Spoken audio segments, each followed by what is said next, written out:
সামনে আসছে শীতকাল। আপনার ছাদ বাগান থেকে লাল টুকটুকে টমেটো পেতে চাইলে আজকের ভিডিওটা শেষ পর্যন্ত দেখুন। প্রিয় দর্শক, পুরো জানুয়ারি মাস জুড়ে এরকম পাকা টমেটো পেতে চাইলে আপনাকে অন্তত এক সপ্তাহের মধ্যেই প্রস্তুতি নিতে হবে।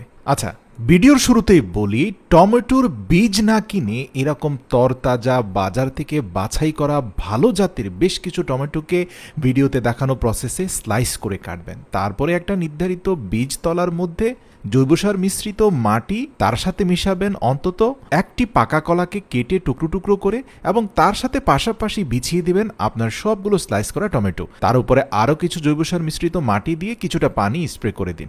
তো 15 দিন পরে আপনি এরকম তরতাজা ভালো জাতের টমেটোর চারা পেয়ে যাবেন, যেটা হয়তো বাজার থেকে কেনা বীজ থেকে আপনি ভালো পাবেন না। আসুন, আপনার ছাদের বীজতলাটা কিভাবে তৈরি করবেন। এরকম 50 থেকে 60 কেজি পরিমাণে মাটি ধরে